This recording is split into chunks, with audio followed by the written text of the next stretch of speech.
미국 뉴욕 한복판에는 팀 켈러 목사님이 설립한 리디머 처치라는 교회가 있습니다. 제 석사 논문의 연구 대상 교회이기도 했는데요.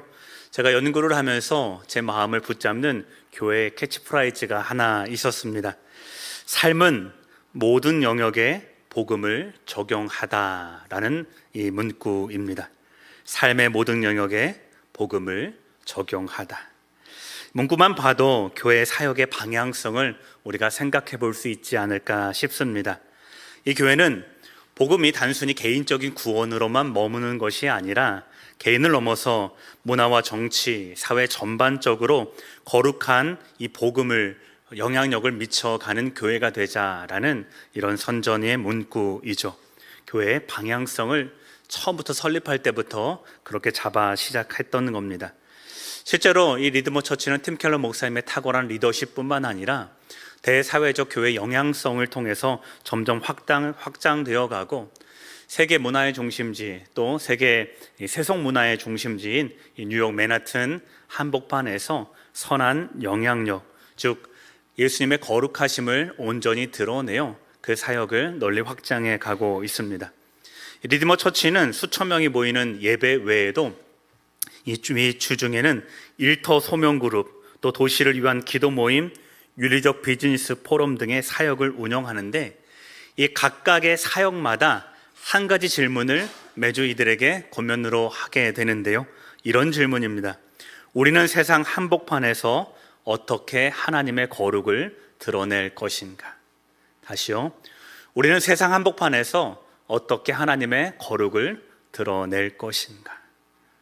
여러분, 그래서 교회에 속한 이 기업의 리더이든지 노동자이든지 성도라면 누구든지 한 손에는 복음을 들고 다른 한 손에는 사회 정의와 책임성을 가지고 각자의 일터에서 성실히 일할 것을 늘 강조해 나아가고 있습니다.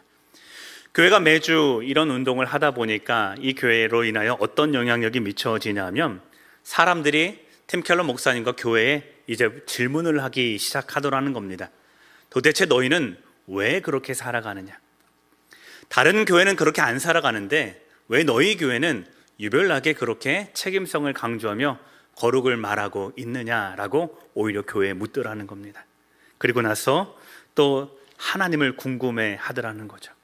너희를 그렇게 살게 한 하나님이 도대체 누구냐라고 하며 교회의 거룩성이 회복되니 교회가 궁금하고 하나님이 궁금한 선한 거룩의 영향력을 교회가 끼치며 살아가게 되었다라는 것입니다.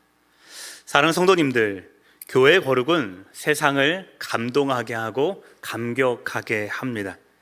교회가 세상과 구별되는 정결함을 지을 때 세상은 다시 한번 교회를 생각하게 되고 교회가 신앙하는 하나님을 궁금해하게 되는 것입니다. 그러니 오늘도 우리 자신들에게 이렇게 질문해 봐야 될 것입니다. 우리 교회는, 그리고 교회 안에서 신앙생활하는 나는 어떻게 이 땅 가운데서 거룩함을 드러내고 있는가 하고 말이죠. 참 안타깝게도 자금의 한국 교회는 이 거룩함이 주는 감동을 잃어버린 채 살아가고 있는 듯합니다. 한국에 속한 많은 성도들은 더 이상 복음으로 자신의 삶을 변화시키려는 노력을 하지 않는 것 같습니다. 세상과 교회의 언어가 어느덧 동일해졌고요. 세상의 목표가 교회의 목표가 되는 등 세상과 구별되는 모습 없이 교회도 세상을 따라 한 걸음 나아갑니다. 무엇 때문입니까? 왜 한국 교회가 이렇게 됐을까요? 목회자가 바라보는 한 가지 분명한 이유는 교회의 거룩성의 상실 때문일 것입니다. 그렇기 때문에 방향성도 분명합니다. 교회는 어디로 향하여 나아가야 되느냐? 교회의 거룩함의 회복을 위하여 우리가 매주 예배하고 성도의 삶도 우리 함께 돌아보셨으면 좋겠습니다. 건물의 확장이 아니라 복음의 확장을, 세상의 가치가 아니라 하나님의 거룩하심과 십자가의 능력을 다시 한번 사모하고 그것이 우리 삶의 중심이 될 때에 하나님은 이것을 통하여서 교회가 교회로서의 온전한 생명력을 유지하며 살아가게 하실 줄 믿습니다. 고린도전서 5장과 6장은 바로 이 교회의 거룩함에 관하여서 들려주고 있는 말씀입니다. 특별히 오늘 바울은 5장의 말씀을 통하여 거룩을 잃어버린 교회가 어떤 모습으로 살아가게 되는지, 그리고 그 거룩을 다시 어떻게 회복할 수 있는지, 교회의 거룩함의 현실과 그 교회가 어떻게 하면 이 거룩성을 회복할지에 관해서 특별히 들려주고 있습니다. 이 말씀을 함께 나눌 때에 우리도 이 말씀을 통하여 거룩에 대해서 새롭게 깨닫고 또 하나님이 주신 거룩성의 명령을 함께 눈떠가기를 주님의 이름으로 축복합니다. 먼저 고린도전서 5장의 말씀의 배경을 좀 살펴볼 텐데요. 그 배경이 1절과 2절에 기록되어 있습니다. 우리 말씀을 함께 읽도록 하겠습니다. 너희 중에 심지어 음행이 있다함을 들으니 그런 음행은 이방인 중에서도 없는 것이라. 누가 그 아버지의 아내를 취하였다 하는도다. 그리하고도 너희가 오히려 교만하여져서 어찌하여 통한이 여기지 아니하며 그 일 행한 자를 너희 중에서 쫓아내지 아니하였느냐. 아멘. 고린도 교회 안에서 참으로 어처구니 없는 일이 하나 벌어졌습니다. 어떤 일입니까? 1절에 보니 어떤 사람이 아버지의 아내를 취하였다라는 거예요. 자, 여기서 아버지의 아내는 계모를 말하는 것입니다. 아버지가 돌아가셨습니다. 그리고 나서 얼마 뒤에 그 아버지의 계모와 한 살림을 차리고 살아가는 겁니다. 자, 이것이 드러난 거예요. 밝혀진 거예요. 바울도 오늘 말씀에 뭐라고 하냐면 그런 음행은 이방인 중에서도 없던 것이라고 하며 유대 율법으로도 금지시키고 심지어 이방 땅에서도 이런 윤리적인 파괴, 극단적인 윤리적 파괴적인 이 행위를 지금 고린도 교회 안에서 버젓이 일어나고 있는 겁니다. 자, 이런 일이 교회에서 일어나고 있으니 교회가 얼마나 큰 충격에 빠졌을까요? 그런데 큰 문제가 하나 생겼는데 이 심각한 것이 개인이 이런 자신의 계모와 한 살림 차린 것보다 교회의 반응이 놀랍습니다. 어떻게 반응합니까? 통한이 여기지도 아니하고 쫓아내지도 아니하였다라고 합니다. 그럼 이게 무슨 말입니까? 죄는 분명히 있는데 이것을 교회가 더 이상 문제 삼지 않고 방치하고 있다라는 겁니다. 그래서 교회는 거룩성을 상실해 버렸고 공식적으로 죄를 허용하는 교회가 되어 버리는 것입니다. 여러분, 교회가 어떻게 그럴 수 있느냐라고 생각하시는 분들이 있을 텐데요. 이런 상상을 한번 해보십시오. 그리스도인들은요, 예수를 믿음으로 말미암아 자유함을 얻습니다. 맞습니까? 아멘이십니까? 이거 틀려요? 맞잖아요. 그리스도인은요, 예수를 믿음으로 말미암아 세상 모든 것으로부터 자유함을 얻습니다.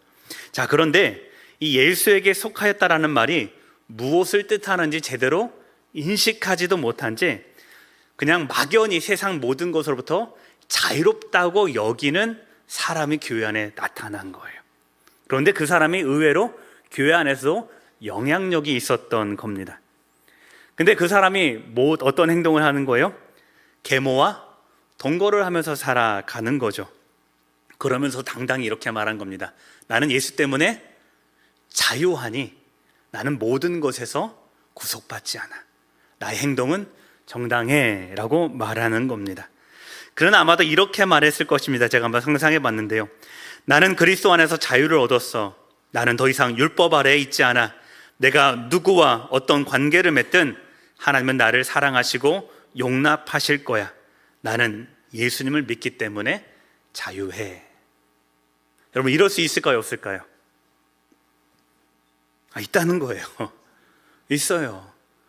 지금 현대교회에서도 여러분, 이게 음행의 문제, 계모와의 한살림의 문제니까 너무 심각해 보이는데요. 여러분, 거짓말이라고 한번 생각을 해보십시오. 우리가 하는 거짓말과 음행에 무슨 차이가 있을까요? 별 차이 없어요. 똑같이 죄예요. 1%의 죄이든 99%의 죄이든 사망에 이르게 하는 죄는 똑같거든요. 자, 그런데 우리가 거짓말을 하고 괜찮아, 내 거짓말은 하나님께 용서해 주실 거예요. 우리 가볍게 넘겨버리는 사람들 굉장히 많거든요. 남에게 상처 주고요, 남에게 해코지하고 남에게 피해 주는 일들, 여러분, 이것과 계모와 살아가는 거 다른 죄예요? 같은 죄예요? 궁극적으로는 같은 죄예요. 우린 지옥에 갈 죄란 말이죠. 맞나요? 저만 이상하게 생각하는 건 아니죠? 자, 그런데 이런 계모와 살아가는 죄는 되게 심각하게 여기고요, 남을 해코지 하는 죄는 아무렇지도 않게 우리는 나는 그리스도 안에서 자유해라는 것으로 우리 쉽게 넘겨버리는, 여러분, 죄의 무감각증에 현대인들이 빠져 산단 말이죠. 똑같은 일입니다. 더 큰 문제는 뭐냐면 그가 교회 안에서 어떤 인물이에요? 영향력 있는 인물이라는 거예요. 그래서 교회는 그를 정죄하거나 그가 잘못된 자유인식 가운데 놓여 있다고 아무도 가르쳐주지 않는 거예요. 왜요? 교회도 생각하는 겁니다. 괜찮을 거야. 하나님은 사랑이니까. 교회 자체도 무너져 내리고 있다라는 거죠. 그리고 힘이 없는 성도들 또한 생각하는 거예요. 교회 영향력 있는 사람이 저렇게 살고도 당당한 거 보니까 저렇게 살아도 되는가 보다. 이제 이방인에서 기독교인으로 개종을 했는데 교회 안에 보니까 교회 굉장히 유력한 자가 저렇게 살아가네요. 야, 교회는 되게 좋은 데는가 보다. 저렇게 살아도 자유하네, 괜찮네. 여러분, 이런 일이 있을까요, 없을까요? 있어요. 여러분, 그런 일이 지금 고린도 교회 안에서 벌어지고 있다라는 겁니다. 사랑하는 성도님들, 이것이 복음이 말하는 자유입니까? 아닙니다. 복음은 사단의 정죄로부터 우리를 자유하게 하는 것은 맞지만 결코 우리의 죄를 가볍게 여기라고 권하지는 않습니다. 죄를 가볍게 여기는 것이 하나님의 사랑이 아니라 죄는 죄 가운데에 철저하게 회개하도록 권면하는 것이 우리 예수님의 복음인 줄 믿습니다. 그래서 바울은 교회를 향하여 너희가 교만하여졌다라면서 질책하는 것입니다. 작은 죄에 대한 타협과 용납, 그리고 회개하지 않는 외면은 결국 교회 공동체를 망쳐버리고요, 교회가 온전히 세워지는 하나님의 거룩함의 토대를 온전히 훼손해버리는 악한 질서가 된다라는 것을 우리가 먼저 기억할 수 있기를 바랍니다. 그렇기에 바울은 이런 거룩성을 잃어버린 교회의 외도 가운데에 그러면 어떻게 우리가 온전한 하나님의 거룩을 닮아갈 수 있는 거룩한 믿음의 공동체가 될 수 있는지를 세 가지로 들려주고 있는데, 그것이 오늘 우리가 함께 읽은 본문입니다. 자, 먼저 바울은 죄를 용납하지 말고 슬퍼하라 라고 들려주고 있습니다. 1절과 2절을 다시 한번 읽어보도록 하겠습니다. 너희 중에 심지어 음행이 있다 함을 들으니 그런 음행은 이방인 중에서도 없는 것이라. 누가 그 아버지의 아내를 취하였다 하는도다. 그리하고도 너희가 오히려 교만하여져서 여기지 아니하고 그 일 행한 자를 너희 중에서 쫓아내지 아니하였느냐. 아멘. 바울은 1절에서 우리가 조금 전에 살펴봤듯이 교회 가운데 일어난 음행의 일을 고발하고 있습니다. 맞습니까? 그리고 나서 2절부터는 이 사건에 대한 바울의 견해가 드러나고 있는데, 바울이 먼저 질책하는 것은 무슨 일이냐 하면 음행을 행한 개인에 관한 것이 아니라 음행을 용납한 교회를 향해서 질책하고 있습니다. 뭐라고 꾸짖습니까? 그런 자들은 여러분의 모임에서 제거되어야 될 터인데 그것을 슬퍼하기는커녕 오히려 잘난 체 하다니 도대체 교회가 어디로 가고 있는 것입니까? 이것이 공동번역에 나와 있는 번역입니다. 여러분, 교회가 왜 그렇게 처신했을까요? 교회가 왜 이것을 정지하지 않고 그대로 내버려뒀을까요? 여기는 아마 두 가지 정도의 이유가 있었을 것 같습니다. 첫 번째는 개인적인 교만 때문입니다. 그리스도는 예수 그리스도로 말미암아 구원받았기 때문에 어떤 죄를 지어도 나는 구원받는다라는 교리적인 오해가 개인들에게 있었다라는 거죠. 게다가 그가 어느 정도의 영향력 있는 사람이었으니 누구도 그의 이 교리 해석에 관해서 토를 달지 않는 거예요. 지금이야 우리가 성경도 잘 알고요, 지금이야 우리가 교회에서 또 많은 설교를 통해서 하나님의 말씀이 어떤 것인지 잘 알지만, 여러분, 초대교회입니다. 아직 신학적 교리들이 정립이 안 돼 있던 시절이라고 한번 생각을 해보면, 제가 만약에 그런 일을 행하고도 이것이 하나님 안에서 누리는 그리스도의 자유야라고 말해버리면 여러분 저를 믿어주실 거예요? 저를 쫓아내실 거예요? 대부분 믿어주실 것 같아요. 여러분, 세력 있는 자가 또는 율법을 연구했던 자가 그런 오해에 빠지면 교회가 헷갈리게 되는 거예요. 자, 이런 개인적인 교만, 교리적으로 내가 교리를 해석하고 내가 자유하는 것. 여러분, 이 오만에 빠져 있다라는 거죠. 두 번째는 교회의 교리적 해석에 문제가 있었던 거죠. 교회가 음악을 두고 교리적으로 갈등하는 겁니다. 어느 해석이 더 영향력 있느냐를 두고 교회 안에서도 분쟁이 있었을 겁니다. 이것을 허용하는 측이 뭐라고 말했을까요? 하나님은 사랑하시니 그제도 다 용서해 주실 거야 라는 세력이 하나 있다면, 반면에는 어떤 세력이 있을까요? 아니야, 그런 일은 바울처럼 이방인도 허락하지 않는 극한의 음행이야, 그건 교회에서 있을 수 없어 라고 했는데, 둘이 싸웠어요. 누가 이겼을까요? 하나님은 용서해 주실 거야가 이긴 거예요. 그러니까 교회는 이 사람을 정죄하는 것이 아니라 어떻게 해요? 용납해 주고 교회 안에서 버젓이 그런 일들을 행하는데도 아무런 제재를 가하지 않았던 거죠. 이처럼 교회가 말씀의 권위를 두고 자신들의 판단을 맹신해 버렸던 거죠. 목회자에게 묻지 않습니다. 신학적 논쟁이 있음에도 불구하고 이것을 해석할 수 있는 사도적 권위에 묻지 않습니다. 충분히 바울에게 편지를 할 수 있었음에도 불구하고 그들은 이 율법을, 그리고 하나님의 법을 제대로 해석할 수 있는 사도나 권위자에게 묻지 않고 교회 내에서 암암리 성도들끼리 해결하려는, 우리가 해결하면 다 괜찮아 라는 교리적인 교회적 교만에 빠져 있었던 거죠. 이 교만이 교회가 가지고 있던 심각한 영적인 문제가 되었던 것입니다. 그러니 오늘 말씀에 바울이 뭐라고 권면하는 것입니까? 죄를 용납하지 말고 어떻게 해요? 통한히 여기라 라는 겁니다. 여기서 통한히 여기라 라는 말씀의 뜻은 뭐냐면 깊은 슬픔에 잠기다 또는 장례를 치르다 라는 뜻입니다. 이런 일이 있으면 뭘 하라는 거예요? 단순히 안타까워하고 넘겨버릴 것이 아니라 너희 가족의 누군가가 영적인 깊은 슬픔에 빠져 죽은 것처럼 이 일을 애통해하고 비통해하며 교회 전체가 회개에 눈물을 흘릴 것이다 라고 바울이 교회에게 권면하고 있는 것입니다. 여러분, 그러니까 바울은요, 교회가 죄를 발견하면 어떻게 해요? 소극적으로 대응할 것이 아니라 교회 전체가 우리는 하나님의 거룩성에 있어서 죽은 교회야 라는 애통함을 가지고 어떻게 해서든 교회가 거룩함을 회복하도록 바울은 힘쓰고 애쓸 것을 권면하고 있다. 이렇게 우리가 말씀을 읽어야 되는 것입니다. 사랑하는 성도님들, 죄를 슬퍼하지 않는 교회는 영적으로 죽은 교회입니다. 여러분, 죄를 애통해하지 않는 교회는 영적으로 병든 교회입니다. 죄 앞에서 무감각해지는 것은 이 시대의 영적인 죽음의 징조일 것입니다.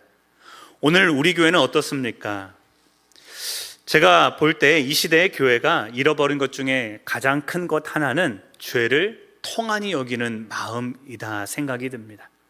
작은 죄는 괜찮아, 하나님이 용서해 주실 거야 라고 하며 나 스스로 나를 용서하는데 우리 교회는 너무나도 관대하고 교회 속에 속한 저나 여러분은 너무나도 관대하다라는 것입니다.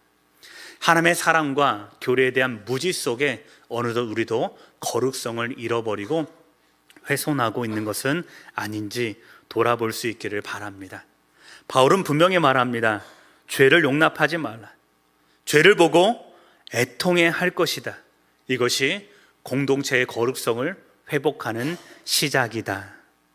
사랑하는 성도님들, 이 바울의 권면을 우리 중심에 새길 수 있기를 소망합니다. 여러분, 죄를 극단적으로 정죄하라는 말이 아닙니다.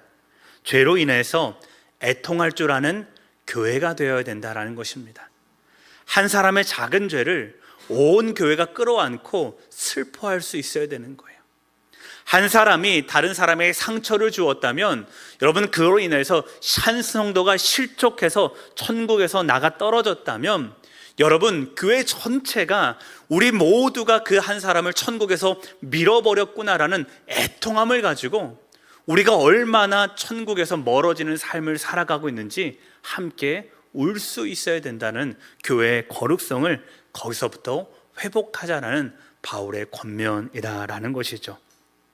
사랑하는 성도님들, 거룩은 교회의 애통함에서부터 시작된다라는 것을 기억하시고 죄에 물들어 있는 우리 한 개인, 그리고 죄를 바라보고도 아무렇지도 않은 우리 교회 공동체, 서로 상처 주고 서로 아픔을 줌에도 불구하고 내가 잘해서 스스로 용서하는 영적인 교만, 모든 것들을 이 땅 가운데 내려놓고 오직 하나님이 주신 거룩함을 따라 살아갈 수 있는 복된 믿음의 성도들 되시기를 주님의 이름으로 축원합니다. 바울이 요구하는 두 번째 행동은 누룩을 버리고 순전함과 진실함으로 하라라는 말씀입니다. 자, 첫 번째 단락에서 교회의 잘못과 또한 교회의 잘못된 대응을 꼬집은 바울은 이제 음행한 자에 대한 자신의 판단을 이야기합니다. 어떤 판단인지 4절과 5절의 말씀을 통해서 같이 읽어보겠습니다. 함께 읽습니다. 주 예수의 이름으로 너희가 내 영과 함께 모여서 우리 주 예수의 능력으로 이런 자를 사탄에게 내주었으니 육신은 멸하고 영은 주 예수의 날에 구원을 받게 하려 함이라. 아멘. 5절을 보십시오. 이런 자는 어떻게 해요? 사탄에게 내어주었다라는 거예요. 그럼 이건 뭐를 말하느냐? 교회의 7일을 말하는 건데요. 사탄에게 내어주었다라는 7일은 어떤 것이냐면 교회 밖으로 출교시켜버렸다라는 거예요. 그 사람을 포기하기 위한 목적이 아니라 단서가 있죠. 그 사람의 영혼을 어떻게 해요? 구원하기 위한 것. 여러분, 출교라는 것은 교회가 행할 수 있는 가장 강력한 제재 중 하나입니다. 그러니 출교를 당한 사람은 마음속에 어떤 마음을 가질까요? 어떤 마음을 가질까요? 내가 이렇게 해서는 안 되지라는 마음을 가질 거예요. 참 안타까운 건 우리 시대는 교회가 너무 많아요. 그래서 이 교회 아니면 다른 교회 다니면 되지라고 가볍게 여기는데요. 여러분, 당시에 출교라는 것은요, 지역의 교회가 이 광명과 이 시흥 일대에 난강교회 하나밖에 없는 거예요. 여기에서 출교당하면 어디로 가야 돼요? 저쪽 반대편에 있는 구리쯤 가야 교회가 하나 있다라고 생각을 해보시면 출교란 이 한 사람에게 있어서 어떤 영적인 충격을 주는 요법인지 우리가 가히 생각해 볼 수 있는 것입니다. 자, 단순히 한 영혼을 교회에서 쫓아내는 것을 끝내는 것이 아니라 한 영혼을 죄에서 건져낼 뿐만 아니라 교회 공동체가 깨끗해지는 방법이다라는 것입니다. 바울은 이러한 근거를 누룩의 비유에서 들려주고 있는데 이 비유도 함께 읽어보겠습니다. 7절과 8절입니다. 같이 읽어보겠습니다.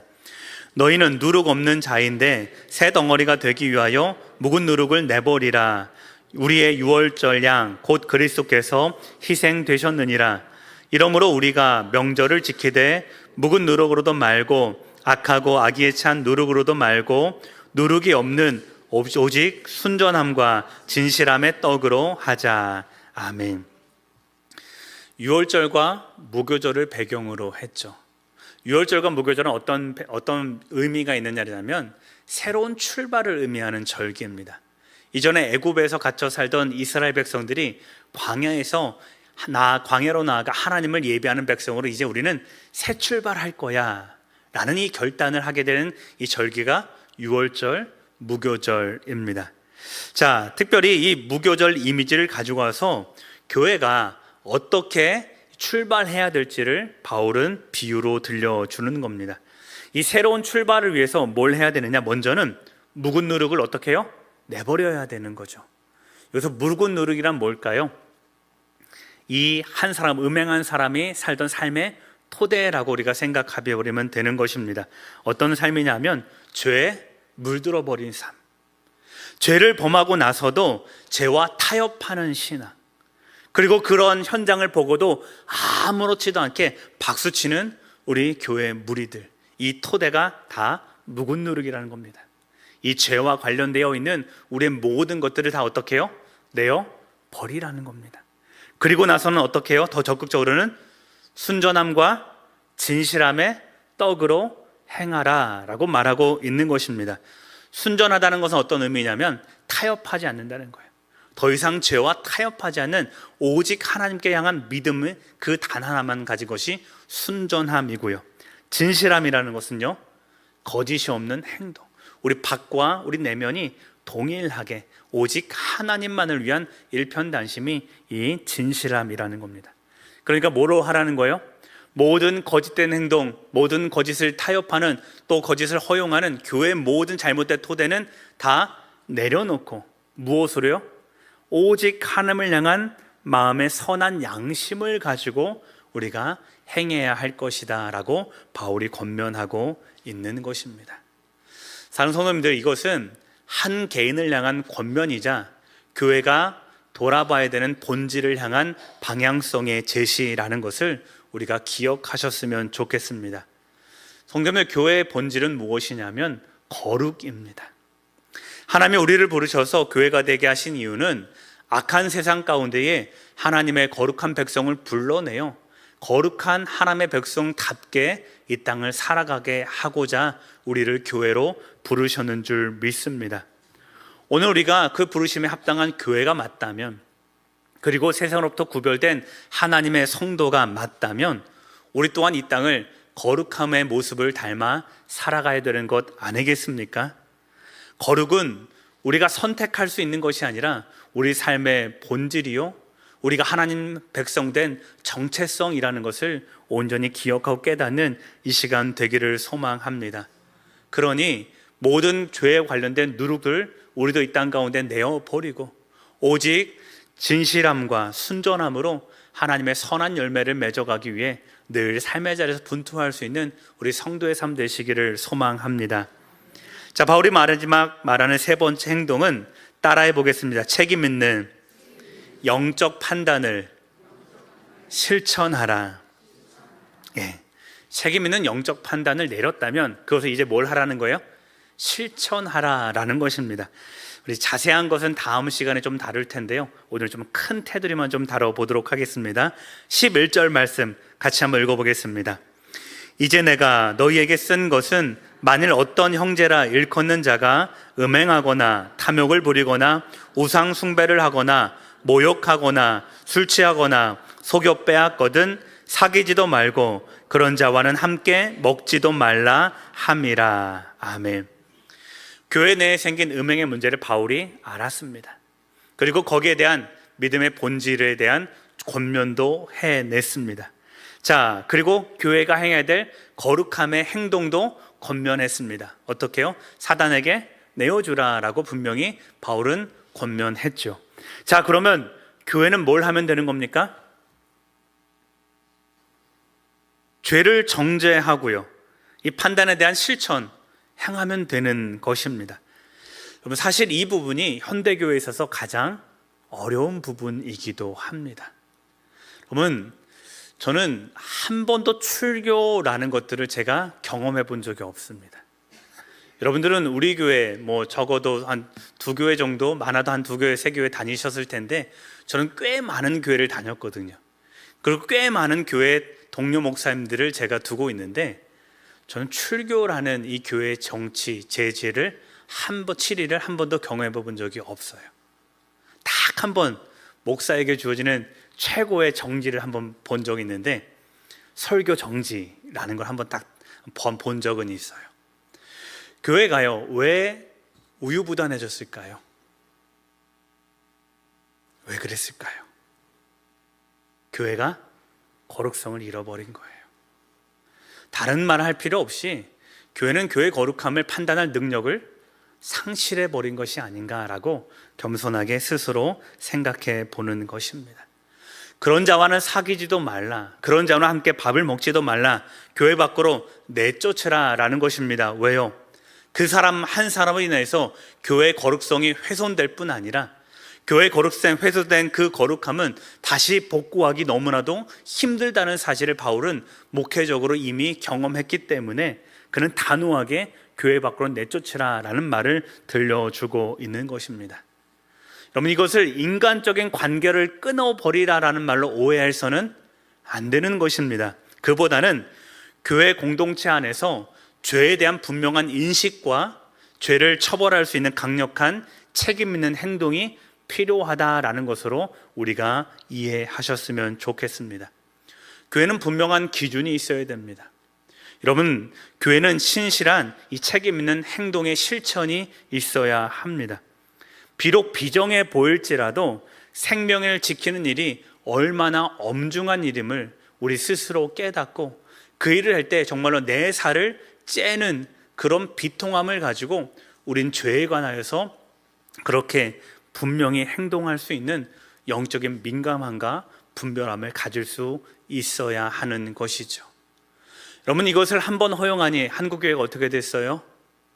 온갖 목회자의 비리들, 교회 지도자들의 부정함들, 각 교회의 세습과 잘못된 정치들, 여러분, 한번 허용하면 거룩성은요 금방 훼손되어지고요, 세상의 말과 교회의 말이 똑같아 버리고 세상의 목표와 교회의 목표가 같아져 버리는 순간 교회는 존재의 의의를 상실해 버리는 것입니다.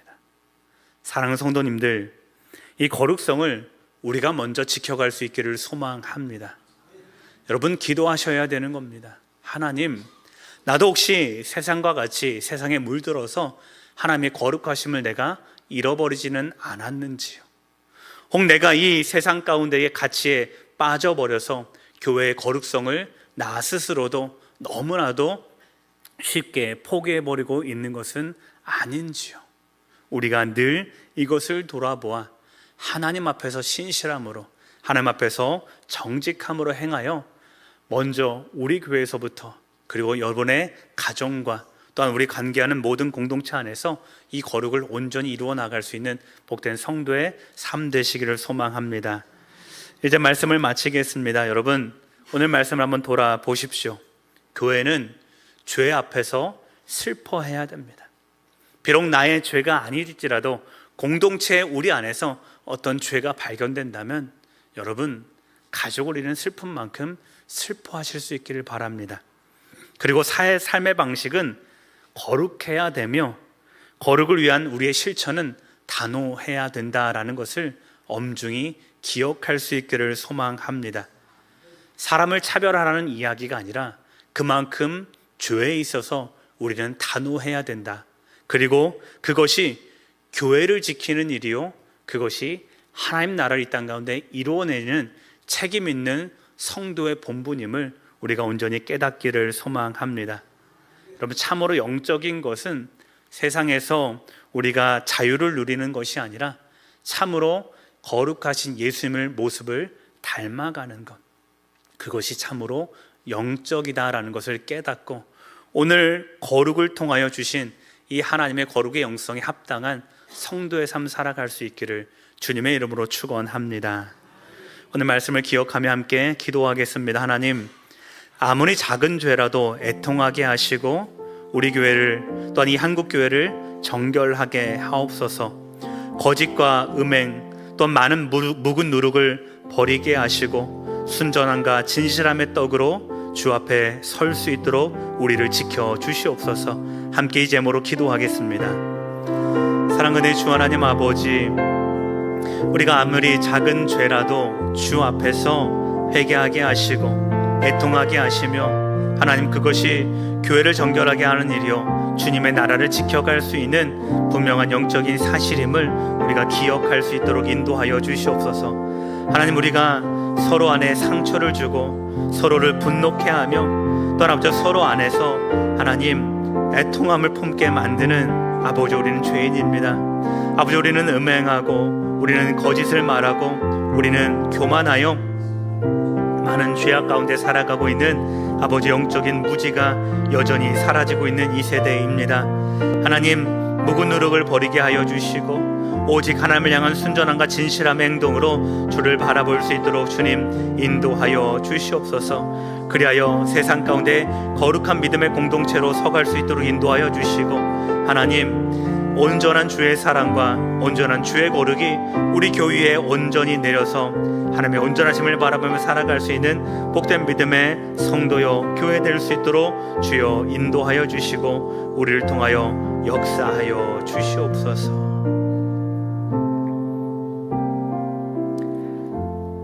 사랑하는 주 하나님 아버지, 우리가 아무리 작은 죄라도 애통해하며 또한 아버지 거룩해하고 또한 거룩을 위한 삶을 살아갈 수 있는 우리 성도들 될 수 있도록 인도하여 주시옵소서.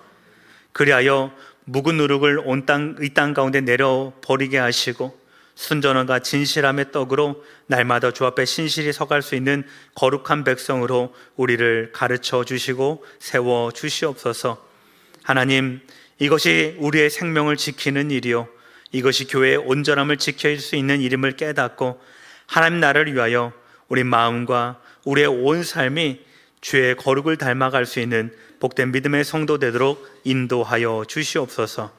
감사하며 축복하며 존귀하신 예수님 이름으로 기도드립니다. 아멘.